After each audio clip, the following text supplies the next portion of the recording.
ତ ମାଲିକେ ମୁଁ ଆଜି ଆସି ପହଞ୍ଚିଥିଲି ମାଲୁଦଗଡ଼ରେ ଥିବା 24 ମୌଜା ଦ୍ୱାରା ଆୟୋଜିତ ପଞ୍ଚୁଦୋଳ ଉତ୍ସବରେ। ସାଧାରଣତଃ ଦୋଳ ପୂର୍ଣ୍ଣିମା ପରେ ପଞ୍ଚମୀ ତିଥିରେ ଏହି ପଞ୍ଚୁଦୋଳ ଯାତ୍ରା ଅନୁଷ୍ଠିତ ହୋଇଥାଏ। ଏହି ଅବସରରେ ମାଲୁଦ ଏବଂ ଏହାର ଆଖପାଖ ଅଞ୍ଚଳର ବିଭିନ୍ନ ଗ୍ରାମରୁ ସୁସଜ୍ଜିତ ବିମାନରେ ଠାକୁରମାନେ ମେଳନ ପଡ଼ିଆକୁ ଆସିଥାନ୍ତି। ଏହି ଅବସରରେ ପଡ଼ିଆରେ ବିଭିନ୍ନ ପ୍ରକାର ଦୋଳି ଏବଂ ଘରକରଣା ଜିନିଷର ବଜାର ବସିଥାଏ। ଚିଲିକାର ନୀଳ ଜଳରାଶି ମଧ୍ୟରେ ଏହି ଯାତ୍ରା ଦେଖିବା ପାଇଁ ହଜାର ହଜାର ଶ୍ରଦ୍ଧାଳୁମାନଙ୍କର ଏଠାରେ ଭିଡ଼ ଜମେ। କେବଳ ଧାର୍ମିକ ନୁହେଁ ବରଂ ଜାତି ଧର୍ମ ନିର୍ବିଶେଷରେ ସବୁ ବର୍ଗର ଲୋକଙ୍କୁ ଏଠାରେ ଏକାଠି ଦେଖିବାକୁ ମିଳେ। କିଛି ସମୟ ବୁଲାବୁଲି କରିବା ପରେ ଆମେ ଆସି ପହଞ୍ଚିଥିଲୁ ଗୋଟିଏ ମକା ଦୋକାନରେ।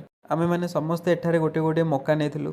ମକା ଖାଇସାରିବା ପରେ ଆମେ ପୁଣି ବାହାରିଥିଲୁ ବୁଲିବା ପାଇଁ। ଚିଲିକା ଅଞ୍ଚଳର ଏକ ପ୍ରସିଦ୍ଧ ଏବଂ ପାରମ୍ପରିକ ଉତ୍ସବ ହେଉଛି ପଞ୍ଚୁଦୋଳ। ଏହି ସମୟରେ ବିଭିନ୍ନ ଗ୍ରାମରୁ ଠାକୁରମାନେ ବିମାନରେ ବିଜେ କରି ମାଲୁଦର ମେଳନ ପଡ଼ିଆକୁ ଆସିଥାନ୍ତି। ଯଦି ଆପଣ କେବେ ଏହି ମେଳାକୁ ଆସିଛନ୍ତି ନିହାତି ଭାବରେ କମେଣ୍ଟ ମାଧ୍ୟମରେ ଜଣାଇବେ। ବାକି ଭିଡ଼ିଓ ଯଦି ନୂଆ ଦେଖୁଛନ୍ତି ଫଲୋ ସବସ୍କ୍ରାଇବ୍ ନିହାତି ଭାବରେ କରିବେ।